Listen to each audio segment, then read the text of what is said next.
5 seconds.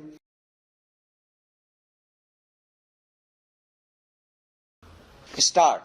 Sir, several questions raised regarding the Defense Ministry and the External Affairs and Irrigation Ministries have been clarified by my colleagues from those ministries. My task, therefore, has been simplified to that extent.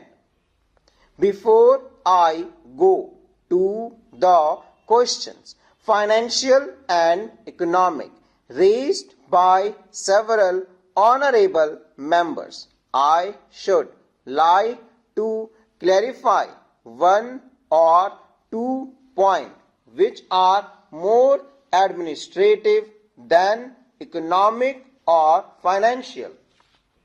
One of them was raised by my honorable friend. He raised the question about the recruitment by the Assistant Superintendent's Departmental Competitive Examination and particularly about the examination held in 2010. He said that about rupees 6 crore were spent for the 2010 examination and later it was declared that no vacancies were available. He therefore suggested that a definite procedure should be there and the examination should be held according to the vacancies declared in advance, and all persons who have qualified in that examination should be eligible for promotion or for appointment. Sir, I do not know whether the honorable member knows how these vacancies are filled. He probably refers to the section officers grade in Central Secretariat Service. This is filled 50% by direct recruitment and 25% by departmental competitive exam open to the assistant, that is the next lower grade, and the rest 25% by promotion of the assistants on the basis of seniority subject to fitness. The examination, therefore, that he was referring to was a departmental competitive examination to filling 25% of the vacancies. It takes about 1 year for the Union Public Service Commission to declare the result of the examination from the time they take up the question of the examination. It is not therefore possible to declare the number of vacancies to be filled in from the very beginning. To declare them just when the results are out is more realistic, and that is what is done. Sir, if the examination is treated as qualifying examination, the number of persons who will thus become eligible for appointment will be quite unrelated to the number of vacancies to be filled in, and then the very situation which the honorable member wishes to avoid would arise.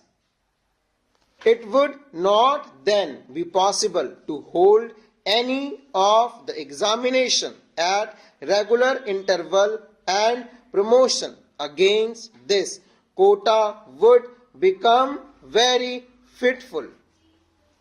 The honorable member also suggested that the rules for recruitment and promotion etc. should be uniform for all ministries, whether participating in the Central Secretariat service scheme or not.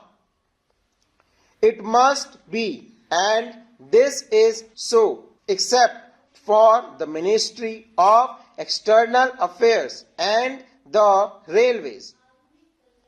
These have different rules, but these rules are very much similar and there is not much difference. But because these persons are recruited for different purposes and by different agencies, they are separated. Therefore, his purpose in saying that there should be uniformity is almost carried out.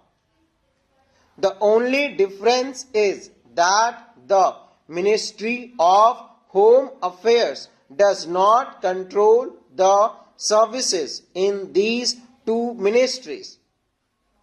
Then, sir, questions were raised about backward areas and the backward states, and also about the city of Kolkata. If the budget is properly scrutinized, it would be found that assistance is provided for the states, particularly the backward states, and the Finance Commission, which assesses the overall recruitment of the states, takes this into consideration and makes it recommendation, which are carried out every time the Finance Commission's recommendations are received, and they are received periodically according to the Constitution. Sir, I would like to give the total amount paid to the states on this account. The main objective of planning is to create conditions in which living standards are raised in a sufficiently reasonable level and all citizens are given full and equal opportunity for growth and service. The plan seeks to provide a balanced emphasis on increase in production and employment. The development plan are thus accepted as the means for ensuring equitable development in the field of social services. There is no reason to suppose that the needs of the less fortunate or prosperous states are being neglected. But it would not be proper to accept that all these differences could be wiped out now immediately. It must be seen whether we are going towards that very end or not. We are deliberately going towards that end, and we hope and trust that in course of time these inequality would be wiped out, if not completely wiped out, at any rate they would be lessened. My honorable friend complained about inadequate provision included in the plan for meeting the growing requirement of the city of Calcutta, where even the basic service like water supply, sewage disposal, and drainage were not being augmented, and that the central government was not enthusiastic about solving these difficulties. Full stop.